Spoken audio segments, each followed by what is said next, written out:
Nag-isa sa Korte Suprema si Solicitor General Maynardo Guevara sa oral arguments ng Philhealth Reserve Funds issue. Tinawag kasi na unconstitutional ng ilang grupo ang paglilipat ng 89.9 billion pesos na pondo ng Philhealth pabalik sa National Treasury. Sa pagtatanong ni Justice Amy Lazaro Javier, nadiskubre na hindi direktang mapupunta sa serbisyong pangkalusugan ang inilipat na pondo. Sa halip, ito'y gagamitin sa malalaking infrastructure projects. Kabilang na ang Panay Guimaras Negros o PGN Island Bridges Project, isang proyekto na nauna na palang napondohan ng pamahalaan.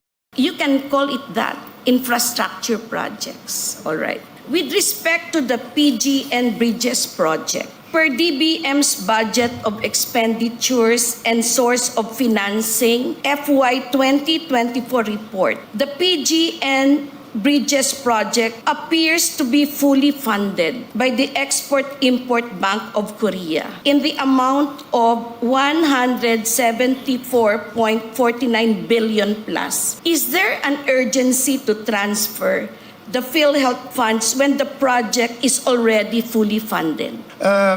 Your Honor, this is a matter really of delving into the wisdom of the legislature in allocating funds. Giit din ni Solgen Guevara na siyang abogado ng Administrasyong Marcos, nasa kamay ng Kongreso ang paglilipat ng pondo sa mga proyektong hindi pa implementable. Pero ayon sa Supreme Court, hindi maaring galawin ang reserve funds ng Philhealth.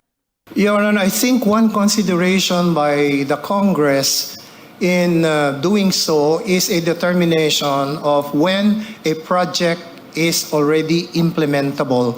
So if a project that has already been identified and sufficiently funded is considered to be non-implementable for the given fiscal year, then I think it is the decision of the Congress in the exercise of its policy or wisdom, so to speak, to move it to the unprogrammed appropriations in the meantime. A management and a business judgment. But then, the judgment of Philhealth to disburse its funds is limited by Section 11. That reserve funds, as it is named, is reserved and cannot be subject to the discretion of Philhealth to be used for another purpose. Para naman sa veteranong broadcaster na si Jay Sonsa, posibleng mauwi sa katakot takot na kaso ang Philhealth Reserve Fund issue kung mapapatunayang may nagkulang dito. Katakot-takot na plunder, graft and corruption ang kaso riyan, no? Dahil ba't mo lalagyan ng pera yung may pera na? Di ba? Unless naibulsa yung perang yan. Sa din ni Sonsa, nakikita ng taong bayan ang mga hakbang ng kasulukuyang administrasyon, lalo't accessible sa internet ang oral arguments sa Supreme Court at ang paksa ng PGN Island Bridges Project. Lalalim pa yan, Admar eh. Kasi kung mayroon ng nakalaan, ba't mo lalagyan? No? Pangalawa, kung hindi pa nasimulan, ba't mo lalagyan? Bukod sa infra, naungkat din sa oral arguments na mapupunta rin ang binawas na pondo sa Philhealth sa maintenance ng national roads, pambayad sa right-of-way, comprehensive peace payments, AFP modernization program at maging sa pension and gratuity fund. Pondo na ayon sa Supreme Court ay dapat sanang inilaan sa benefit packages ng Philhealth para sa kalusugan ng lahat ng Pilipino. Ano ito? Tinatarantado ba ninyo ang taong bayan o meron ng may gustong magsabulsa niyan? No, so, kaya ako, nahawa ko kay Solgen kahapon eh. Kaya alam mo, nagkakautal-utal siya, hindi niya masagot ng tama. Inakyat na sa kataas-asang hukuman ng Korte Suprema ang usapin hinggil sa zero subsidy ng Philippine Health Insurance Corporation of PhilHealth sa 2025 General Appropriations Act o GAA. Martes ng umaga, personal na inhain ni Dr. Tony Liachon, isang health reform advocate, ang petition for certiorari laban kina Executive Secretary Lucas Bersamin sa Senado at sa Kamara para hamunin ang legalidad ng pagtanggal ng subsidiya para sa state insurer. Binanggit niya ang provision sa Republic Act No. 10351 na naglalaan ng 80% ng kita mula sa sin tax para sa universal healthcare at ang Republic Act 11223 na nag-aatas ng premium subsidy para sa mga dituwirang kontributor ng PhilHealth sa ilalim ng GAA. Sa petisyon, hiniling ni Liatson na magpalabas ng temporary restraining order ang kataas-taasang hukuman.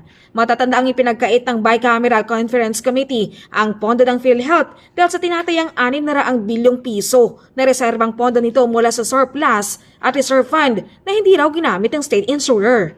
Ayon pa raw kay Senate President Francis Chis Escudero, ang naturang defunding ay nagsisilbing wake-up call para gawin nila ng tama ang kanilang trabaho. Pero ayon kay Liatson, gustong parusahan ng Kongreso ang mga miyembro ng PhilHealth Board pero hinayaang magsakripisyo rito ang mga mahihirap na nangangailangan ng benepisyo mula sa PhilHealth.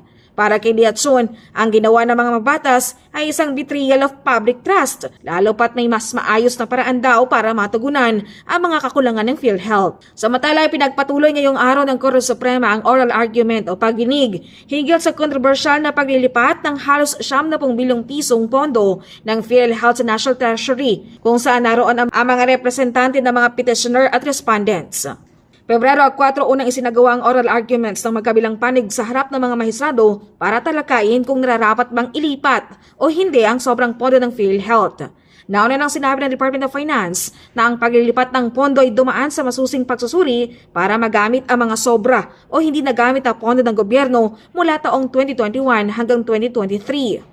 Sa unang araw ng oral argument, nag-isa ng Korte Suprema sa pagdinig ang mga opisyal ng PhilHealth hinggil sa Section 11 ng Universal Healthcare Law kung saan humingi ng paliwanag ang mahistrado kung paano ito nagamit para bigyang katuwiran ng sinasaad nito na dapat ang reserbang pondo ng PhilHealth ay mailaan sa pagpapataas ng programa nito at bawasan ang pinapataw na kontribusyon sa kanyang mga miyembro. Ang Solicitor General sinabi namang wala silang masamang plano hinggil sa excess fund at ang fund transfer at kakailanganin para sa iba pang mahalagang programa ng Administrasyong Marcos Jr. Pinatatanggal din ang Solgen si Marcos Jr. bilang respondent sa petisyon dahil daw sa kanyang immunity from suit.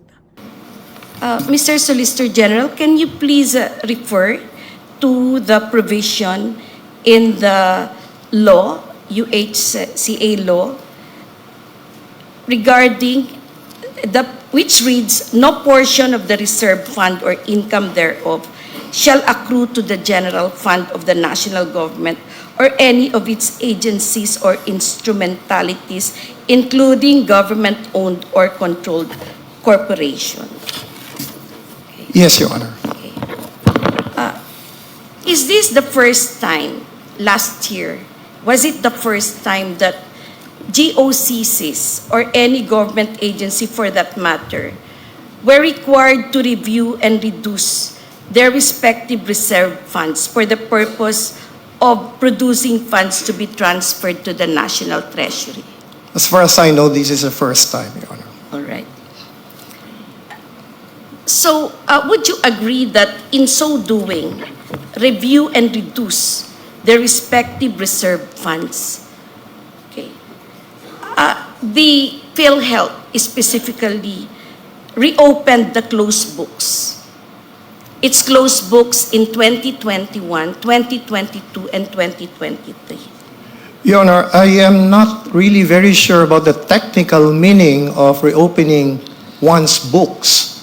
But as far as I know, based on that provision of the special provision 1D, Chapter 43, on the unprogrammed appropriations, what is simply required is for the GOCCs to review and reduce to a reasonable level their reserve funds on the basis of their historical disbursements over the past few years, 3 years to be more specific. Yes, Mr. So it's a matter of Solicitor General. simply looking at the data pertaining to their annual disbursements for 2021, 2022, and 2023. All right. And because of this review, the PhilHealth was able to reduce its reserve funds for these 3 years.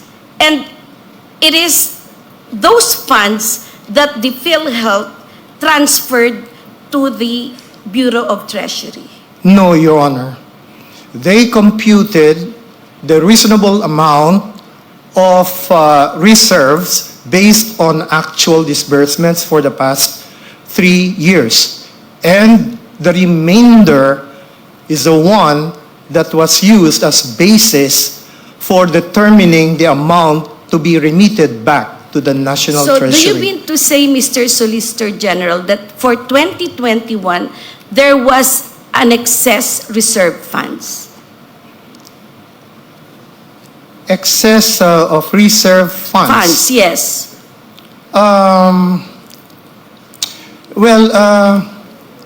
I would say that, excess of reserve funds in relation to what, Your Honor? Reserve funds are specifically earmarked to answer or cover payments Yes, of Your the Honor. claims of beneficiaries. And if there is an excess, to fund programs that will ultimately reduce the financial responsibilities of the beneficiaries.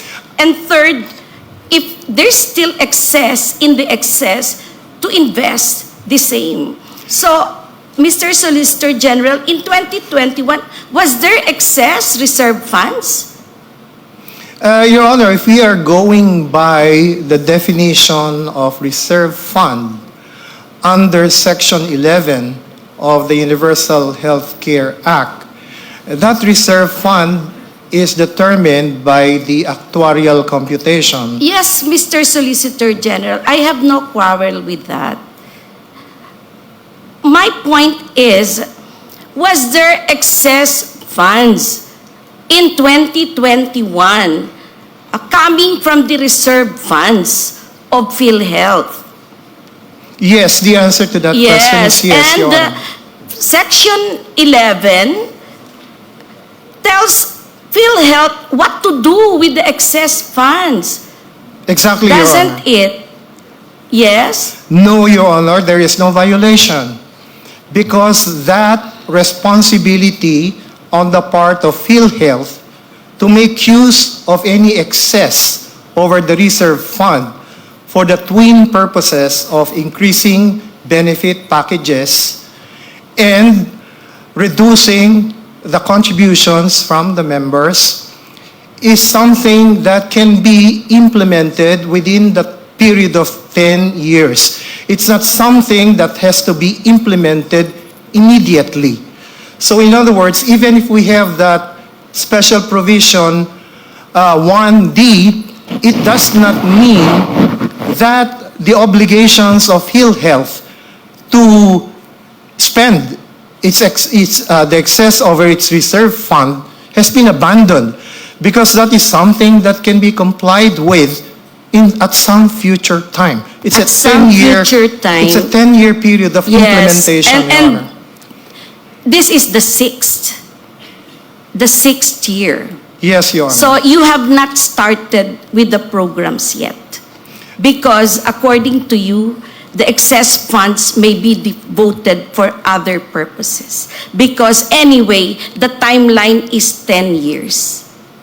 No, Your Honor, there is no inconsistency, because as we speak, Philhealth has been increasing its benefit packages even before Special Provision 1D came into effect.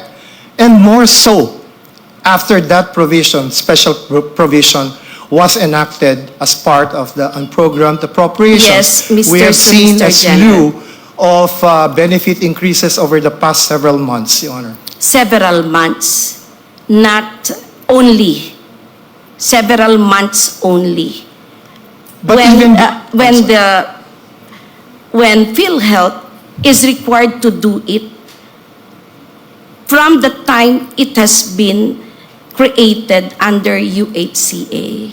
That is very true, Your Honor. Yes. But this is a matter which is reserved to the Board of Directors of Philhealth. Yes. This is a management A thing. management and a business judgment. But then, the judgment of Philhealth to disburse its funds is limited by Section 11. That reserve funds, as it is named, is reserved and cannot be subject to the discretion of Philhealth to be used for another purpose. We are referring, Your Honor, to the excess over the reserve fund. Yes, but the excess is also subject to the provision of Section 11. And Section 11 mentions the purposes for which this excess should have been used. Yes, Your Honor. Let me discuss the second purpose, which is to reduce the contributions of the members. In our opinion, Your Honor, that is something that PhilHealth itself cannot do at the moment. There is no mechanism provided under the Universal Healthcare Act that would authorize the reduction at this time of the contributions from the members. What we see in the Universal Healthcare is a schedule of the premium rates from 2019 down to 2025. But after 2025, there's nothing there. And there is neither any provision for a reduction of the contributions rates, the premium rates. So it is our opinion, Your Honor, that legislative action is necessary to bring down the contribution premium rates. Right? That is your opinion, Mr. Solicitor General. Yes, Your Honor. Yes. But this court's, my reading is this. This is self-executing. And it is PhilHealth that must execute it because the law is in place already. All right.